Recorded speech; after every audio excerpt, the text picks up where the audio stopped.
높여 찬양해 소리 높여 주께 찬양 우리 마음 다해 감사 예수 나의 좋은 친구 되사 함께 계시니 주를 찬양해 소리 높여 주께 찬양 우리 마음 다해 감사 예수 나의 좋은 친구 되사 함께 계시니 주를 찬양해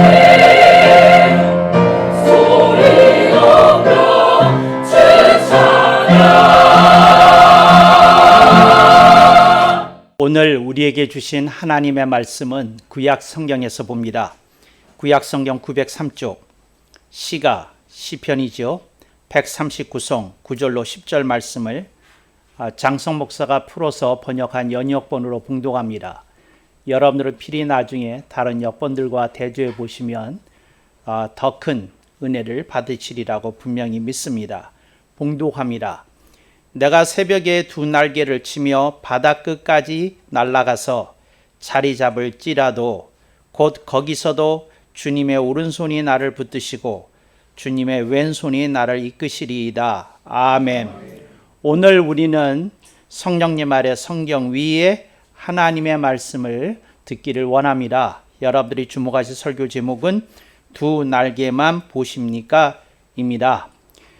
우리들이 세상을 살아가면서 계절의 변화를 보고 있습니다. 또 여러분들이 하나 둘씩 여러분들이 세월의 흐름에 따라 나이가 들어가는 것을 확인하게 됩니다.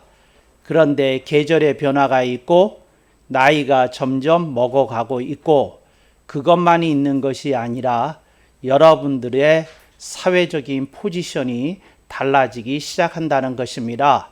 사회에서 여러분에게 10대에 기대하는 것이 있고 20대에 기대하는 것이 있고 30대에 기대하는 것이 있고 기타 등등 쭉 이렇게 이어나가게 됩니다.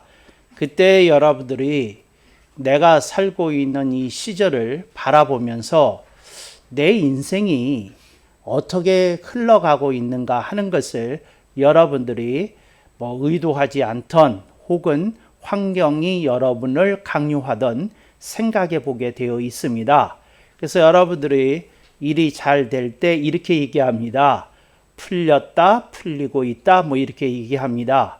그런데 여러분들이 일이 잘 안 될 때 여러분이 이렇게 얘기합니다. 꼬였다, 꼬이고 있다, 이렇게 얘기합니다. 그래서 여러분, 쌍기역의 인생은 살지 마십시오. 여러분들은 피읍의 인생을 사실 수 있기를 바랍니다. 그래서 여러분들의 인생에서는 풀렸다, 풀리고 있다가 나와야지 꼬였다, 꼬이고 있다가 나오면 안 된다 하는 것을 여러분들에게 말씀드리고 싶습니다. 오늘 그 본문이죠. 시가 139송을 쓴 사람은 인생이 꼬였어요. 근데 보통 꼬인 게 아니라 단단히 꼬였어요. 그래서 이 사람이 자신의 심정을 얘기를 하는데 보통에서는 잘 나오지 않는 용어를 사용합니다. 근데 그 용어가 뭐냐? 바다끝이라는 말입니다. 이게 참 희한한 말인데 여러분, 바다끝이라는 말과 비슷한 말이 있습니다. 땅끝이라는 말입니다. 대륙이나 반도의 끝을 땅끝이라고 얘기를 합니다. 여러분이 아시는지 모르겠습니다만 아시아 대륙의 땅끝은 부산입니다. 그러니까 여러분, 우리 대한민국의 그 아시아에 끝이 있다는 건 너무도 자랑스러운 일이 아닐 수 있습니다. 그래서 여러분, 대한민국과 일본 간에는 터널이 뚫리면 안 됩니다. 만약에 터널이 뚫리게 되면 어떤 불행한 역사적인 사건이 일어나게 되는고 하니 아시아의 끝이 부산이 되는 것이 아니라 동경이 되어버리게 됩니다. 그러니까 여러분들이 이 대륙과 대륙을 연결하는 것 하나에서도 우리나라의 국제적인 지위가 오고 갈 수 있다. 이걸 오늘 그 말씀에 첨언합니다. 오늘 본문하고는 상관없는 해석이지만 저는 땅끝이라는 말이 생각이 되면, 그것이 연상이 되면 늘 아시아의 땅끝은 부산이고 부산항이다. 이런 자부와 긍지가 대한민국 국민으로서 제게 있다 하는 것을 여러분들에게 일러두고 싶습니다. 그런데 그 땅끝과 이 바다끝이 좀 다른 말인데요. 땅끝이라고 하는 말은 이런 겁니다. 여러분이 현실 속에서 어려운 문제에 봉착했는데 해결책이 떠오르지 않는 거예요. 구원 투수가 떠오르지 않는 거예요. 그리고 아무리 봐도 이건 그냥 망하는 수밖에 다른 길이 안 보이는 거예요. 그때 쓰는 말이 땅끝입니다. 그래서 여러분, 그 땅끝이라고 하는 것이 그런 의미가 문학적 서사 속에 담겨 있다. 그런 것을 여러분들이 가슴에 담으셨으면 좋겠습니다. 저는 이런 마음을 들으면 가슴이 저립니다. 누가 말하기를, 목사님, 저는 인생이, 저의 존재가 땅끝에 서 있는 것 같아요.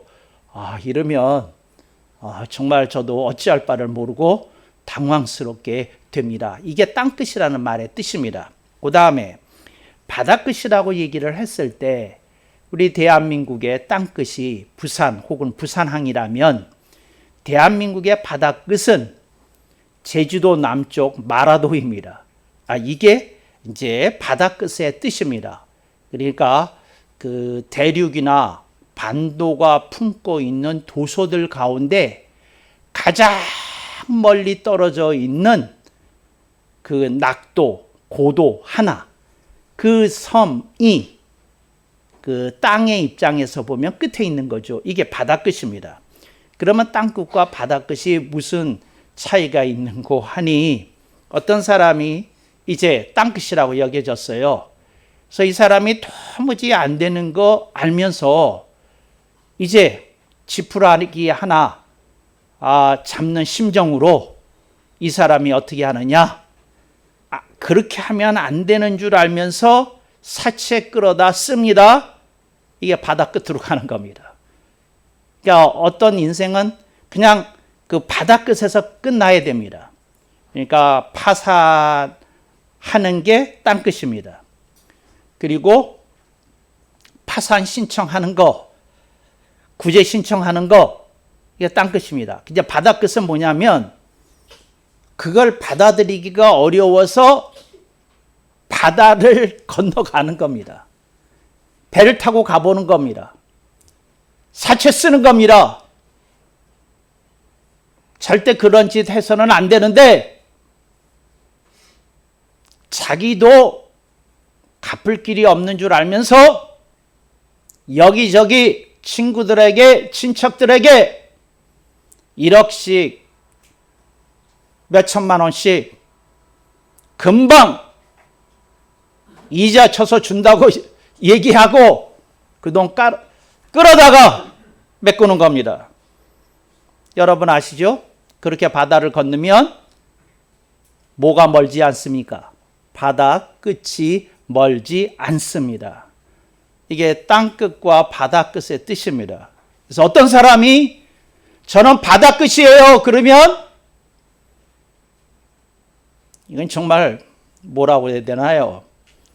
땅끝에 서 있다는 사람의 멘트를 들으면 당황스럽습니다. 근데 바다 끝에 서 있다는 사람의 얘기를 들으면 이건 당황 정도가 아니라 그냥 토탈 패닉, 완전한 패닉 상태에 듣는 이도 빠져 들어갈 수밖에 없다는 것이죠. 여러분들이 뉴스에서 가끔씩 어떤 입에 이렇게 담기도 어렵고 누구한테 전하기도 어려운 어떤 끔찍한 뉴스를 여러분들이 이렇게 시청하게 될 때가 있지 않습니까? 그때 여러분들이 느끼는 감정이 바로 그런 겁니다. 토탈 패닉. 뭐 어떻게 해볼 수가 없는, 손이 떨리고 마음이 떨리고 정신이 아득해지고 정말 내가 몸 안에 있는지 몸 밖에 있는지 모를 지경으로 정말 아픔이 저려오기 시작하면 바로 그게 토탈 패닉인데 이게 바다 끝의 의미입니다. 히브리인들에게 특별히 바다가 가장 가장 두려운 존재였어요. 여러분, 그 유다인들의 특징이 있는데 유다인들이 제일 두려워하는 게 바다예요. 그래서 여러분 성경을 자세히 읽어보세요.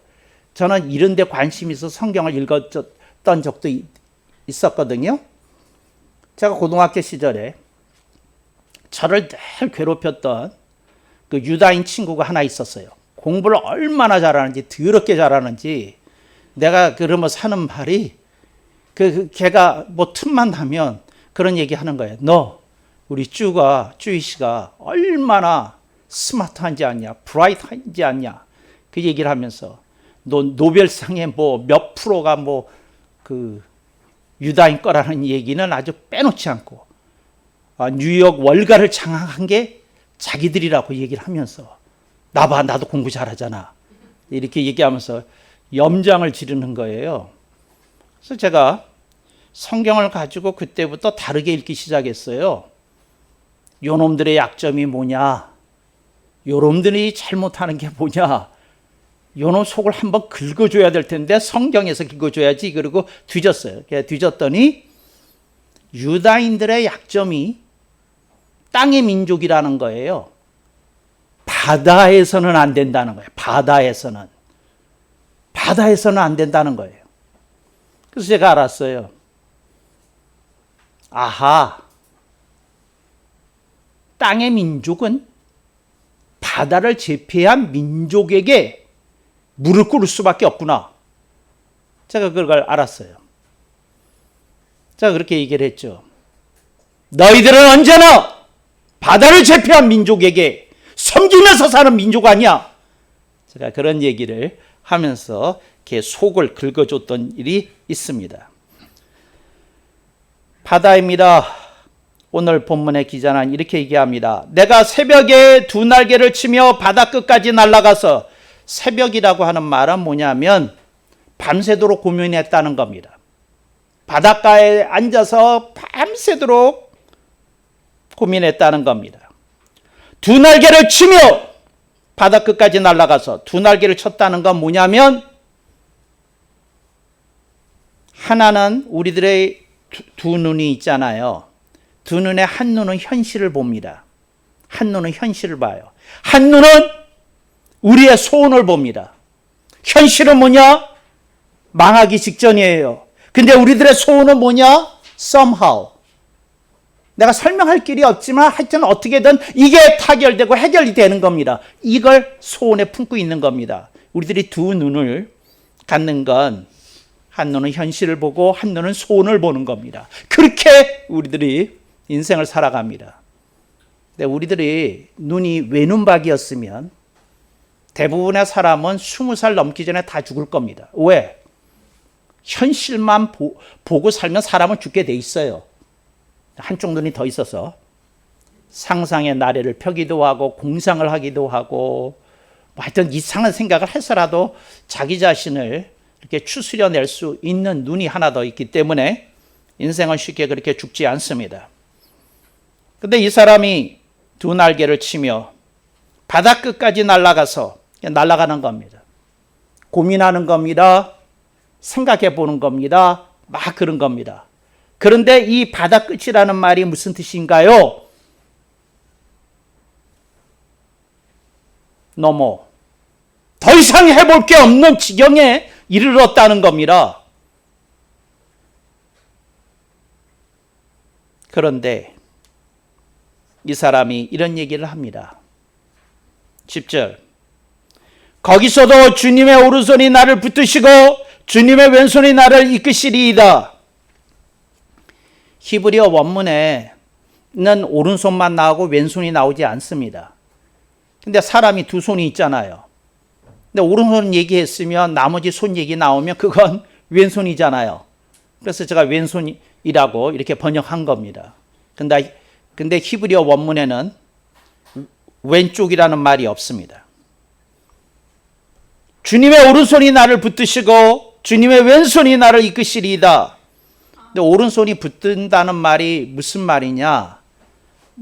말이냐면 내가 좌절과 절망 속에 빠져들지 않도록, 그러니까 그런 상태인데 좌절과 절망 속에서 인생을 암담하게만 바라보지 않도록 하나님이 내 뒷덜미를 잡고 계셨다는 겁니다. 주님의 오른손이 나를 붙드시고 뭐 하도록? 좌절과 절망 속으로 빠져들지 않도록 오른손이 붙들고 계셨다는 겁니다. 이게 신앙입니다. 이게 기독교 신앙입니다. 이게 기독교 메시지입니다. 기독교의 메시지는 뭐라고 얘기하는고 하니 하나님을 믿는 자는 땅끝 아니라 바다끝에서도 하나님의 손길을 체험한다는 겁니다. 하나님이 붙드신다는 겁니다. 하나님이 강력하게 붙드시는데 어떻게 하시느냐? 좌절과 절망으로부터는 나오게 한다는 것입니다. 그런데 여러분 기억하십시오. 그런데도 누가 고집을 펴요? 그런데 좌절을 하겠다고 하고 그런데 절망을 하겠다고 하면 어쩔 건데요? 이렇게 얘기하는 사람도 있어요. 나 그렇게 말하는 사람도 봤으니까. 우리 교인 중에 제가 미국에서 목회할 때 3번 자살한 사람이 있었어요. 3번. 근데 2번 다 자살했는데 살았어요. 한 번은 이런 거 얘기해도 되나요? 뭐 큰 얘기니까 해도 되겠죠. 한우는 그 자해를 했어요, 몸에. 그러고는 그 칼로 자해를 했는데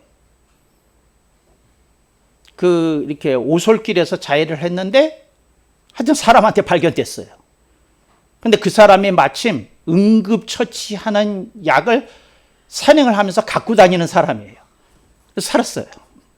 하여튼 이제 그런 일이 한 번 있었고 또 한 번은 약을 엄청 많이 먹었어요. 그런데 또 발견됐어요. 근데 그 발견해 준 사람이 또 응급처치를 할 줄 아는 사람이에요. 이 사람을 이렇게 들고 뒤에 뭐 어떻게 쳤는데 약들이 그냥 막 이렇게 토해내도록 뭐 어떻게 했대요. 하여튼 그래가지고 치사량을 훨씬 넘게 먹었는데 하여튼 치사량 약간 못 미치는 양만큼 토해내게 만들었어요. 그래서 살아났어요. 2번. 근데 이 사람이 눈빛이 이제 3번 뭐 한 번에서 안 되면 2번 하고 2번 안 됐으면 3번 하지 뭐 하는 눈빛을 가지고 저를 만났어요. 여러분 그런 사람들 보면 이렇게 소름이 이렇게 몸에 돋습니다. 어떻게 소름이 돋느냐 하면 이렇게 그 사람의 몸이 얘기를 해요. 목사님 무슨 말씀을 하시든 You ain't gonna stop me. 당신이 나를 멈추게 할 수 없어요. 왜냐하면 나는 죽을 거니까요. 그냥 몸이 그렇게 얘기하고 있어요. 이렇게.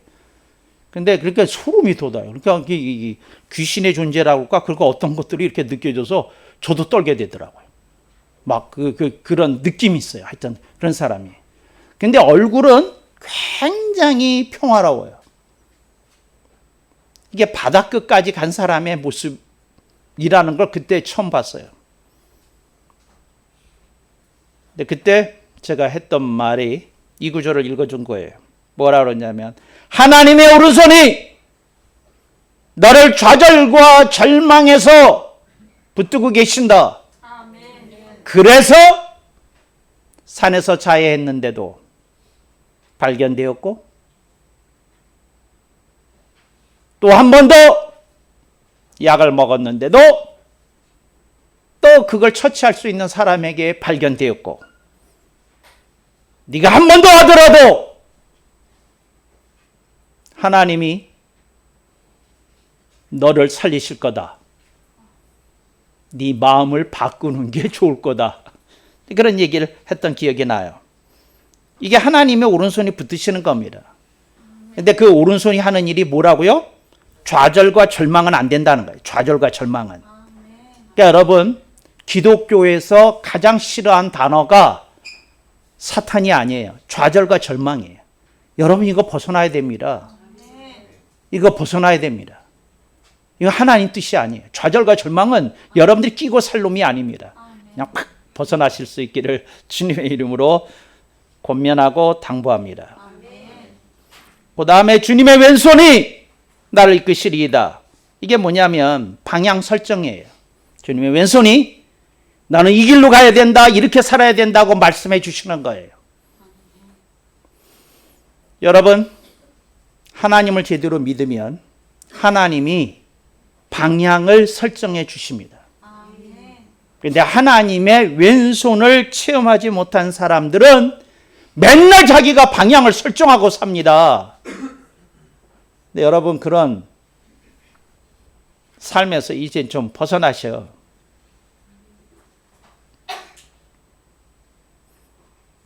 이런 말 하세요? 아들이 사업을 2번 들어 먹었어요. 엄마한테 또 돈을 도와달라고 왔어요. 삼촌 좀 만나보라고 그랬어요. 엄마가 말하기 싫으니까 네가 올 줄 알고 내가 삼촌 불렀다. 저 건너방에 건너가가지고 삼촌이나 봐라. 삼촌하고 얘기를 하는데 삼촌이 하는 말이에요. 그만이요. 그만이요. 그러는데 그 조카의 머리에 하여튼 천둥 번개 벼락이 한꺼번에 치는 것 같았대요. 그 삼촌이 3번 얘기를 했는데 그만이요. 그만이요. 그만이요. 근데 그 말 속에 무슨 말이 있었겠어요? 그만 엄마 고생시켜라. 그만 주변 사람들 시달리게 해라. 그만 너 자신도 이 들들 볶음에서 벗어나라. 그만해라. 너 그렇게 살면 안 된다. 그런 어떤 것이 들렸다고 그래요. 그만혀 소리가 들리지 않으면 사람은 평생 자기 뜻이라는 것을 가지고 인생을 꾸려 삽니다. 여러분, 언젠가 멈춰야 됩니다. 하나님의 뜻에 의해서 인생을 살겠다고는 결단이 일어나야 됩니다. 그거 일어나야 됩니다. 언젠가 그거 일어나야 돼요. 그러지 않은 사람은 자기가 궁리합니다. 자기가 기획합니다. 자기가 작전을 짭니다. 별로 잘 하지도 않는데 그 궁리 대단한 거 없고 그 기획 알찬 바 없고 그 작전 한 번도 승리한 바 없는데 그거 가지고 산다고 막 이렇게 합니다. 혹시 여기 그런 분이 앉아 계시면 제가 얘기합니다. 그만해요. 천둥 번개 벼락에 이렇게 치실 줄로 믿습니다. 좀 그거 들려야 됩니다. 그냥 그만해요. 정말 그만해요. 어떻게 할 거예요? 정말이에요. 제가요 사투리 중에 제일 좋아하는 말 중에 하나가 이게 뭐예요? 그만해요 하는 말이고 또 하나 제가 기도 속에 제가 그 경상도 말 속에 제가 잘 그 경상도 그 사투리를 흉내내지는 못해요. 근데 딸이 아버지를 찾아와서 한다는 말, 내니도 이 말이 난 너무 좋아. 아버지 납니다 하는 말인데 내니도 이야. 제가요 목사도 어느 때 이렇게 가슴이 벅찰 때가 있거든요.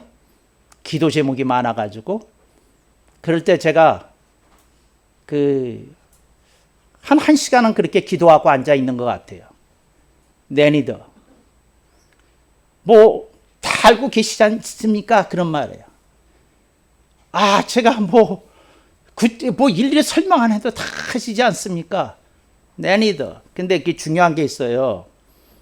이렇게 그 느낌 가지고 내니더 하면 그게 뜻이 통하지만 아무 일 없이 내니더 하면 누가 들어? 그 기도 시간에 해야지. 막 이제 그럴 때 있거든요. 그때 제가 원하는 게 있어요. 뭘 원하는 겁니까? 주님이 방향을 설정해 주기를 기대하는 겁니다. 나의 궁리 가지고는 내 기획 가지고는 내 작전 가지고는 안 되겠다는 겸손한 고백이 그 바닥에 깔려 있습니다. 여러분들이 조금 인생 조금 다르게 좀 살아야 되지 않아요? 좀 그렇게 살면 고단한 인생밖에 나오는 게 없어요. 좀 그거 바꿔야 됩니다. 바꿔야 돼요. 근데 그거 바꾸지 않으면 언제 바꾸실래요? 여러분 언제 바꿀 거예요? 오늘 설교 듣고 그냥 바꾸시면 좋을 것 같다. 딱 그 생각이 듭니다. 이 방향 설정에 대해서 이 시가에서는 쓰는 독특한 용어가 있어요. 방향 설정에 대해서 5글자로 되어 있는 거. 여러분들이 제가 이 설교를 한번 한 일이 있어서 이렇게 좋아하시는 용어이기도 해요. 소원의 항구라고 들어보셨어요? 주여! 부족하지만 저로 하여금 주님이 뜻하신 소원의 항구로 저를 들어갈 수 있도록 제 인생을 항해해 주옵소서. 하나님 뜻하신 소원의 항구가 있어요. 우리가 그쪽으로 키를 잡아야 됩니다. 그쪽으로 방향 설정해야 됩니다. 그렇게 우리들의 인생이 흘러가야 됩니다.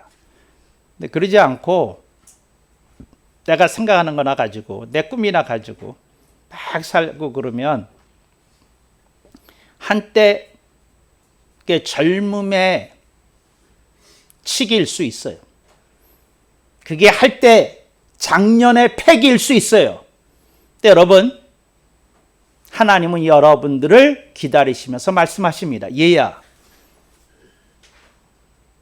네 젊음의 치기와 작년의 패기를 언제 내려놓을 거냐?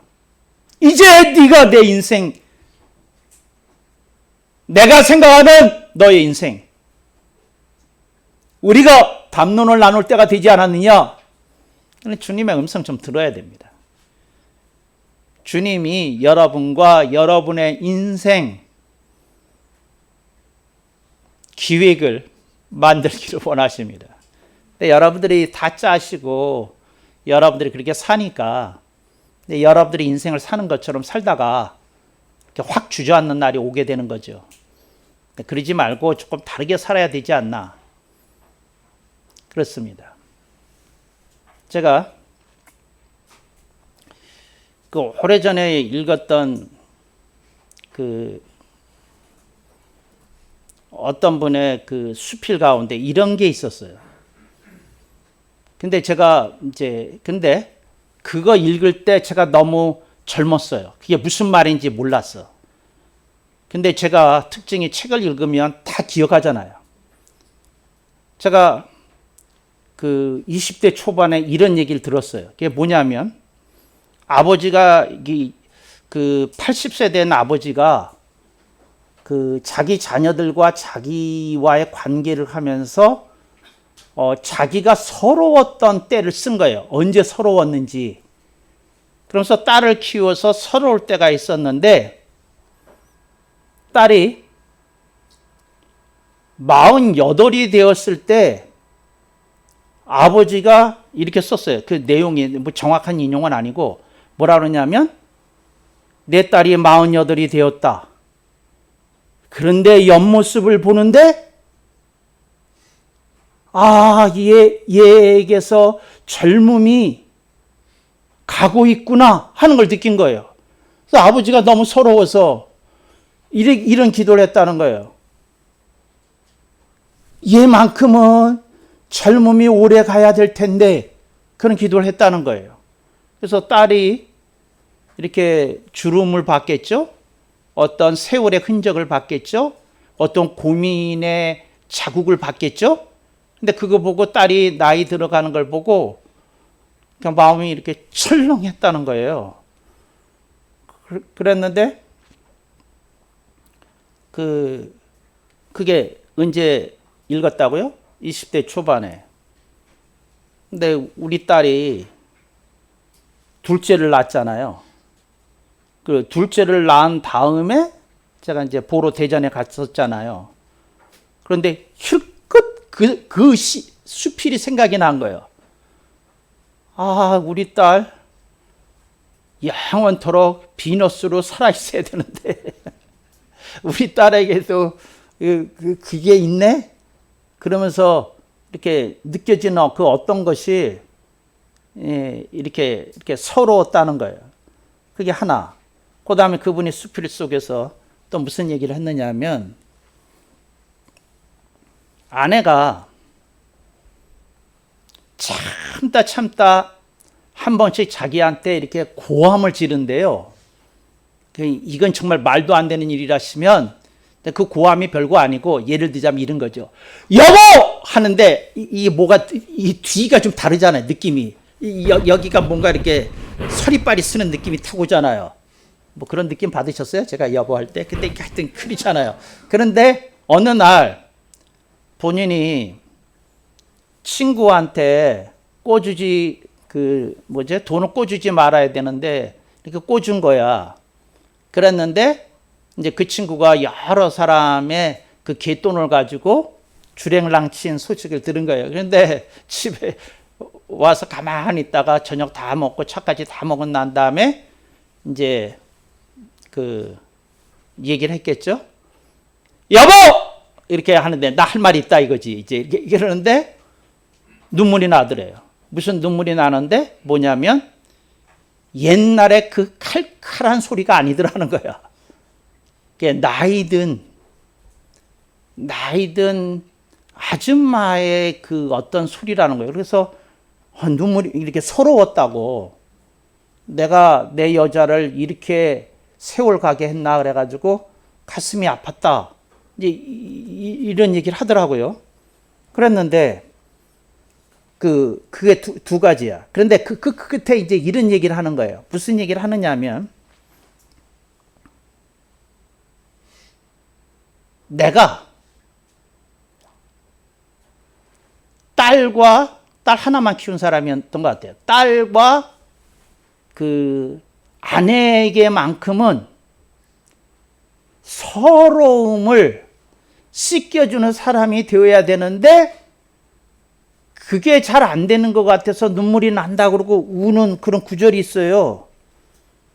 여러분, 이 사람은 인생을 제대로 보고 있는 거야.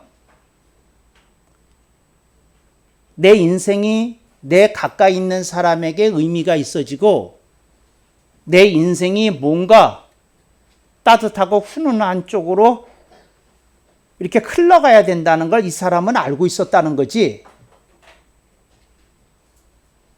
그분이 그럼 그 수풀을 쓴 분이 이런 주님을 만나야 되지 않을까요? 곧 거기서도 주님의 오른손이 나를 붙드시고 주님의 왼손이 나를 이끄시리이다. 주님이 그런 내 삶의 한계에서도 오른손으로 나 꽉 잡으시고 그럼에도 불구하고 네 인생 이제서부터는 이렇게 살아서 네 아내와 딸의 서러움도 좀 씻겨주고 네 인생의 소름도 씻겨내고 그리고 네 인생이 내가 너한테 기대하는 소원의 향로를 향해서 진군하거라. 뭐 그런 음성을 듣지 않을까? 그런 생각을 해봐요. 여러분들이 여러분 인생에 대해서 기독교가 주는 메시지를 들어야 돼. 기독교의 메시지는 이래요. 여러분이 내 인생이라고 생각하는 인생은 성경에 없어. 하나님과 함께 이루어야 되는 인생이야.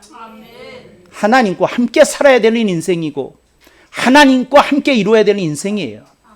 여러분들이 여러분의 품을 좀 하나님께 내어드려서 하나님이 여러분의 인생에 개입하시고 간섭하시고 주장하시게 만들어야 돼요. 개입하시고 간섭하시고 주장하게 좀 만들어야 돼요.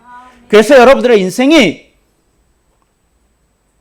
여러분이 혼자 고민하면서 사는 홀로 산 인생이 아니라 하나님과 공유된 인생, 하나님과 함께 걸었던 인생, 하나님이 기대하시는 그런 인생으로 이뤘어야 됩니다. 이분의 이 고백이 저는 마음에 들어요. 곧 거기서도 주님의 오른손이 나를 붙드시고 좌절과 절망에서 건져내시고 주님의 왼손이 나를 이끄셔서 방향 설정을 하시더니 손의 항구로 이끄시더이다. 이게 우리들의 고백이 돼야 돼요.